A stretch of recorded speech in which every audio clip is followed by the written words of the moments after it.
First of all, let me apologize about the problem set. Problem number 2 I have deleted because I realized that in fact you need to know something more in order to be able to get that one. Yeah, you need to know what the derivative of e to the x is. So that's an unfair question. Couldn't ask you that at this point. I'll probably ask it again later. My apologies for if you struggled with that one, and if you did, that's for good reason. In any case, moving on to the solutions to these other problems. To find the derivative of sine squared by product rule, derivative of sine is cosine in both parts of the product rule, put them together, that's a trig identity. Now to use the chain rule, I take the outer function to be x squared, the inner function is sine x, compute both derivatives, take the inner, plug it into the derivative of the outer, so that's 2 sine x, and then multiply by the derivative of the inner, and that's cos x, and again, that's the trig identity.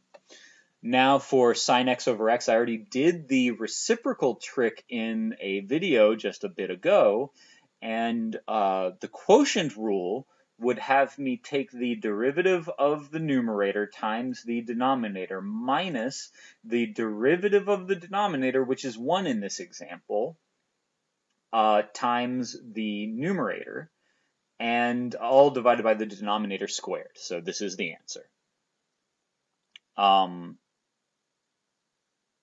Is this what we got in the previous problem? I think it is. Yes, this is the same answer that we got in the previous one, and by doing the reciprocal trick. Okay.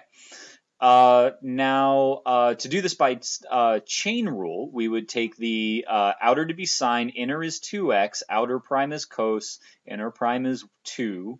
The chain rule has us take the inner 2x, plug it into the derivative of the outer, which is cosine, and multiply by the derivative of the inner.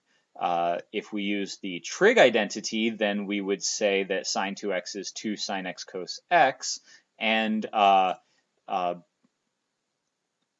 to do this derivative, we would take the derivative of sine, which is cosine, put it together with the remaining factor of cosine, you get cosine squared.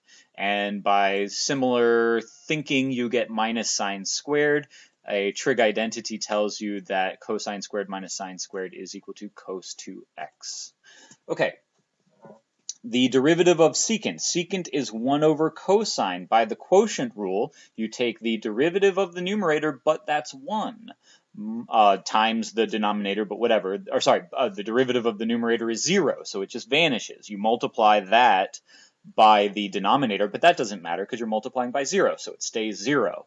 Then you minus 1 times the derivative of the denominator, which is sine, so you get minus the derivative of the denominator is negative sine, so minus sine x, and divided by the denominator squared. Now, we could regroup things if we cared to, right? Obviously cancel the double negative, but if we take sine over cosine, right, split that collection together, you get tangent. And what you're left with is 1 over cosine, which is secant. For cosecant, tangent, those go very much the same way, and so I won't really discuss them. I'll let you read them if you care to.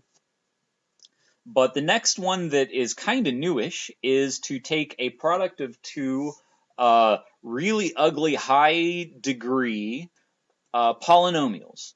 And I use the product and the chain rule. So the product rule would have me first take the derivative of this. What is the derivative of this? I could use the chain rule. The derivative of the outer is x to the 10, so you get 10x to the 9. And I just plug back into that the original inner. I'm moving fast through the chain rule at this point because I've said it enough times that I feel like I should be able to move fast now. So, and then by the product rule, I leave the second factor alone. Then plus, leave the first factor alone, take the derivative of the second. Oh, right, by the way, and with chain rule, the derivative of the inner in this example is 1. So that doesn't really change anything. Anyway, Right, I leave this alone, and then I take the derivative of the second factor, but that would be 5x to the 4, that's the derivative of the outer function, plugging in x minus 3 times the derivative of the inner function, which is 1 again. So there is the solution. Now, and you could factor this if you wanted to kind of like clean it up, I guess, but I don't really, I think that's just doing something to do something, not actually because factoring makes this thing look any better than it does. It's just ugly, and it just has to live with it. So anyway, we now look at the fraction, right? Maybe I should emphasize that this, is a fraction. And take the derivative of the numerator, which is this, times the denominator, and then minus the numerator times the derivative of the denominator, and divided by the denominator squared, which in that case just gives it a power of 10 rather than 5. Now this has some fairly substantial algebraic cleaning up that you could do to it. And I'll skip the long story about what all that algebra is, but the answer is down here. You can read the algebra if you want. Now I will reprove the power rule using induction. Now, if you're not familiar with induction, you might as well just skip this problem. Plenty of people who go into a calculus class don't know induction, and so couldn't do this problem. But if you know induction, I'll go ahead and use it here to prove the power rule, which we've already proved another way, but we might as well prove it this way. So the base case would be where n, the exponent, is 0. From there, we assume that we have proved it up to n, and then seek to prove it for n plus 1. So if we assume that we've proved it for n, that means that we get to use this fact. And now we have to prove that it also holds for n plus 1. So what is the derivative of x to the n plus 1? Well, I can split off one of the factors. And now I apply the product rule. I really could have given this problem, and I should have given this problem back when we were talking about the product rule. There's nothing particularly chain rule about this, but anyway. By product rule, I take the derivative of x, which is 1, leave the other factor alone. Now leave x alone and take the derivative of the other factor just by power rule. And now, just by algebra, this becomes nx to the n, and then here I can factor out x to the n, and I have satisfied the proof by induction.